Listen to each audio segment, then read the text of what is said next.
Here we go. Aries Spears, welcome back. Back. Took about a year and a half or so.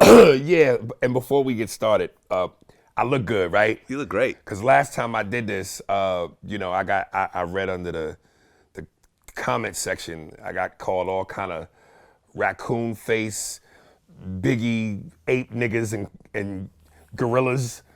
All right, so to the haters out there, not today, baby. I got my Muhammad Ali on. Freedom's the greatest, I'm the greatest, 5 all time, super real. No coon niggas and apes today.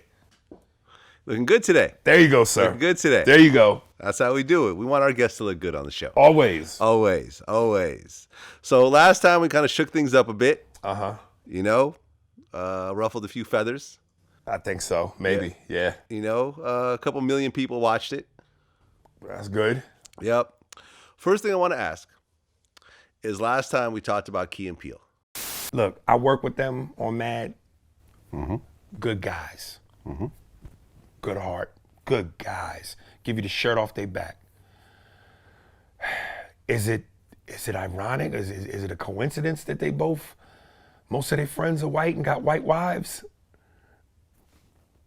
They like white women? I mean, I don't know. That. I'm just saying, and I'm trying to be careful here because I don't want this to come off the wrong way, even though it probably already has.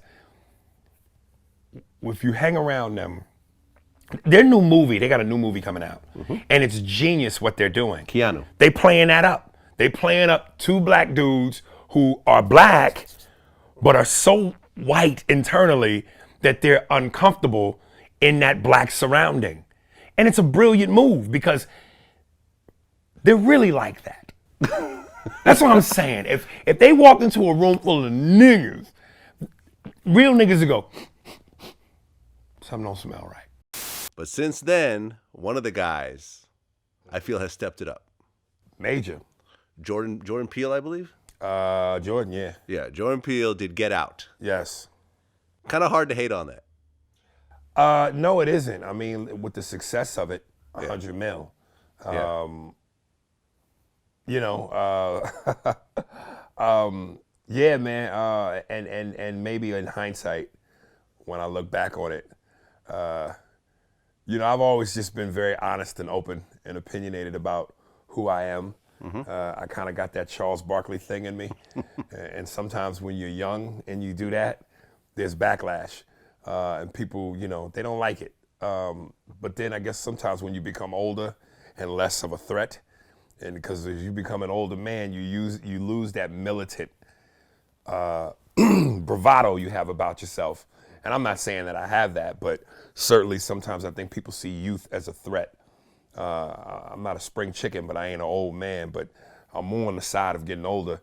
I say all that to say, in hindsight, I certainly didn't mean any harm. I just was speaking honestly and shooting from the hip. But in hindsight, when I look back on it, I probably shouldn't have said some of what I've said because I think sometimes it gets interpreted the wrong way.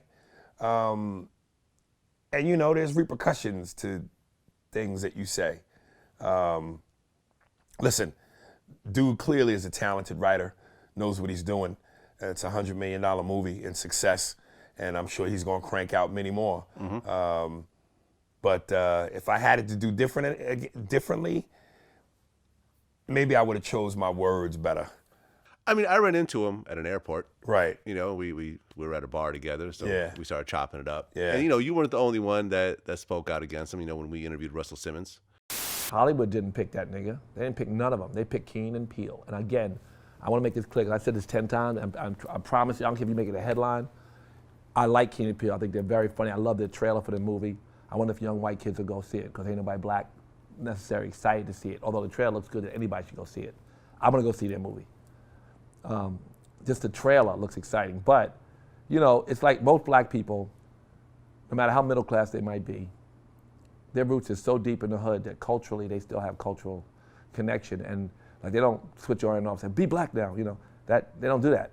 But that's okay, and there is a group of black people like that, but not many.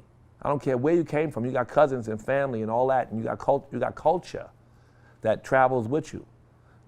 So they are just very funny Americans who happen to be black. And it's really, we need them too. But I don't want it to be them to the exclusion of everything else. Comedy Central is a very white network. It's so white, you put black shit on it that's really good, it might even travel. You know, just to keep it 100, some of the shit that they were doing before was kind of whack. You know? Let me ask you this. What was his response? Did you ask him if he had... I asked him, I mean, I think I brought up the Russell Simmons thing. He goes, yeah, I don't know why dude hates on me. Like, you know, I like him. You know what I mean? I'm particularly talking about me, though. I don't know if I mentioned you. Really? Yeah. I would have loved to have... I'm not sure if when I met him was before or after we did our interview. Right. You know what I'm saying? Well, you know, it's funny. You know, this game is a small community. Yeah. Everybody knows and each other. eventually things get discussed, things get heard. And I think that when you have a certain level of stature in the game, especially what you say, people pay closer attention to, whether they like you or not, whether they agree with you or not. If your name carries any kind of weight or validity to it, people tend to perk up and pay a little bit more attention. And I know I went in to audition for the Tracy Morgan. Tracy Morgan's doing a new show on TBS. And I remember I was reading the breakdown, and it said produced, written, and is going to be directed by Jordan Peele. I went, shit. Shit, here we go. And I go into the room, and Jordan was just as professional and as cordial as he could be, when it could have been something else. Yeah. Aries, what's up, yo? We slap hands, it was good. And then he was the only black dude in the room, and there was a whole bunch of other dudes in there, white guys in there, and in my mind I was thinking, damn, I don't know that he knows. Maybe he knows, maybe he doesn't. I have to assume he might know. If he doesn't know, there also might be these dudes in his ear like, yo, this motherfucker said, and he could have played it where it was like, you know, I'm auditioning and he's looking at me, and you know, as actors, we know, we see the look. Yeah, motherfucker, And he could have made me dance a little bit, but he didn't. Now, needless to say, I didn't get the part. Cedric did. So you can make of that what you want. Cedric is the bigger name, in terms of credits, the more established dude, and he's a good choice. You know, Cedric's one of the kings of comedy, man. 100%. So I don't, you know, I'll just say the guy that was more deserving got it. I don't know that my last interview, and based on what I said, may or may not have played a part in that. Could have, but I don't know. If it played a part, you probably wouldn't have gotten the audition. But see, again, that's the tricky thing about this business. You don't know what one's intentions are. He could have been like, fuck that motherfucker. I ain't even gonna give you a chance. Or he could have been like, yeah, bring the motherfucker in. Let me see him sweat. I got a chance to hire you. Let me dance for me a little bit. And again, I'm not saying that was him, because I never got that sense that was his makeup. And again, I don't even know that he knew about it. I have to assume he did, but I don't know. Well, listen, as a business owner, I could tell you that I don't have time to have people come in and you know, go through a whole routine and waste my time knowing that I'm not gonna fuck with them. Right. You know what I'm saying? Like our time is very valuable and limited. So, you know, I've had people that have talked shit about me that have tried to apply for jobs, you know, and you know, got through like a first round before I found out about it, and then I'm like, oh, this motherfucker? Oh, hell no. Like, but again, you know, let me say, this is the climate of sensitivity that I think we live in, is that people can't separate opinion from hatred. And a lot of what I say, people view as hatred. I'm bitter, I'm this, I'm that. Listen, if we're being honest, if you put in your blood, sweat, and tears in something for as long as I have, 30 years, and you know, maybe you don't get what you feel you deserve. And this is not me trying to be vain, I'm being honest.